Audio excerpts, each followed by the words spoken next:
Welcome to the Pet Stop. I'm Dr. Brian Voynick from the American Animal Hospital in Randolph. Well, ahead on this week's show, a look at 2 New Jersey charities with animals in mind. One to help save their lives when the owners can't afford to, and the other to create a great facility for pets waiting for their forever home. We'll also have our Pet of the Week as well as our weekly adoption segment. In these tough economic times, people are often forced to choose between themselves and their pets. Veterinarians regularly discount their services to clients who face veterinary emergencies, but when those emergencies are catastrophic or prolonged, absorbing the costs can be really difficult. And that's where Save U.S. Pets comes in. Here to tell us about the great work this New Jersey organization is doing is the president of U.S. Pets, Pamela Knauer.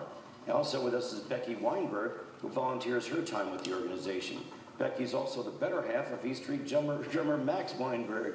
Thanks so much for coming. Thank you for having us. Oh, it's really a great thing you're doing. Yeah. Tell us about what U.S. Pets is all about.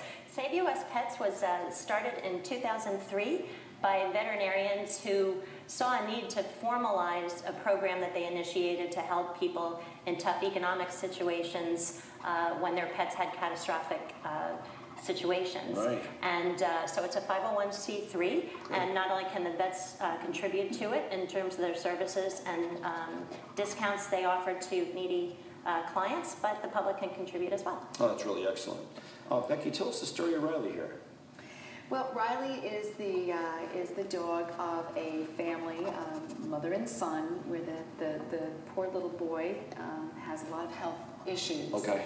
And so the stress of the medical bills for the little boy and his mom just became overwhelming, and so the Save the U.S. Pets stepped in to help poor Mr. Riley when he was bitten by some kind of, they believe it maybe was the brown spider. Wow.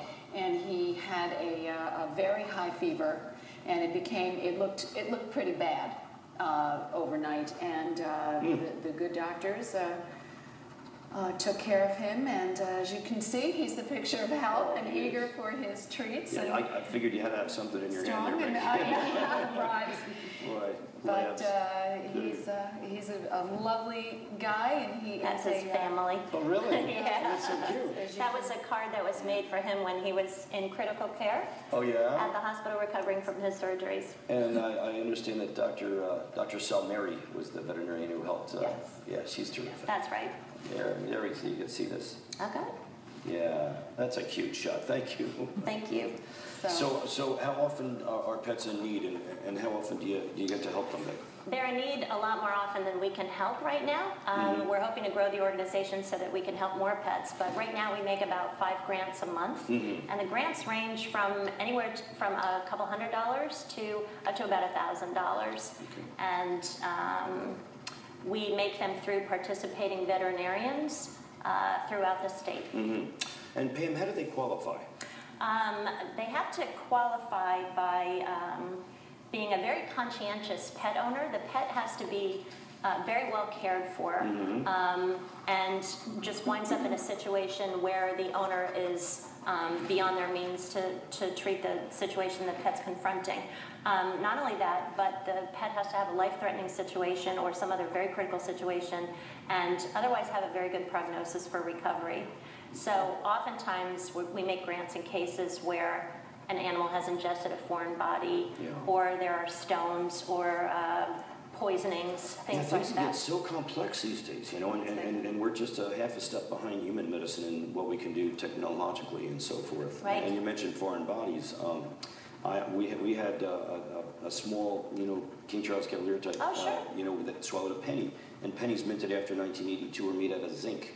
So this poor little guy couldn't bring it up or down. It stayed in the stomach for some time. Sure. And the body got toxic from it. Zinc toxicity. Yeah. Right. So developed what we call hemolytic anemia, where the immune system attacked its own red blood cells, and the dog was dying quickly. Amazing. So we had to do a blood transfusion, and ultimately I went in there with an endoscope and snared it and took it out. The dog survived. Right. But things get crazy, and not to mention like hit by cars. Dogs have ruptured bladders. Ruptured diaphragmatic hernia, and, all kinds of But stuff. with all the wonderful things that we can do with our medical technology, it unfortunately is expensive. It really is. That's why the Save U.S. Pets That's comes great. in to assist those who, otherwise can't afford it, and certainly with the persistent tough economic times that our community is experiencing, it's a lifeline. And Becky, you're a volunteer, and thanks for doing that. What does that entail? Do you need more volunteers? Oh, we always need volunteers. Fundraising is always a big help for us, and as I always tell my kids, it looks good on the old college application. If you want to, give a hand, it's a wonderful charity to work for. Excellent. Because it helps not only, the pets, but people as well. Yeah. We happen to be a member hospital as well, and it would be nice if a good number of veterinarians have joined. How many to date have joined? We have about a dozen veterinary practice groups, but we're looking to grow that. Yeah. And so we're going to kind of be smart, selective growth. And here's some dogs so that we were can helped handle right it. here, Pam. Maybe you could kind of run us through here. Nice looking collie there. Yeah, absolutely. There's a collie, there's a rabbit. Little min pin. Right. Cute pit. There's our pit. Wearing the collar of shame there. There's a car strike that we had. What's happened with this guy? Struck by a car. So you see the cast on both front legs. Yeah. And again, a lot of these are situations where, but for a shortage of finances with the family, they would lose the dog. That's Beanie May, who had a tumor removed. Oh, and there's our pet pictures with Santa. That's a fundraiser that we do. We also had pet pictures with the Easter Bunny a few weeks ago. All right. And there's the Easter Bunny with a bull. Yeah.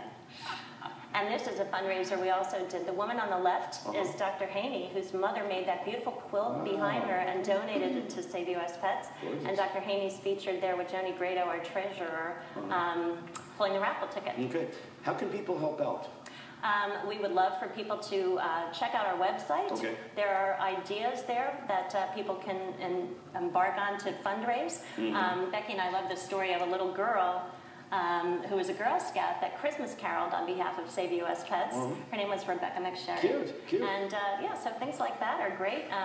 Like us on Facebook. Okay, we will. And we have an event real quickly to talk about. Yes, on May 22nd, we're having an event with psychic medium Barbara Lee at the Two River Theater in Red Bank. So we'd love for people to come. Well, thanks so much. Thank you very much. Becky, Thank you keep very up the much. great work. Thanks. Thanks. Folks, still to come, how you can help one of New Jersey's most vital animal shelters. Adoptions and Pet of the Week are also ahead, so keep it right here. The Pet Stop will be right back.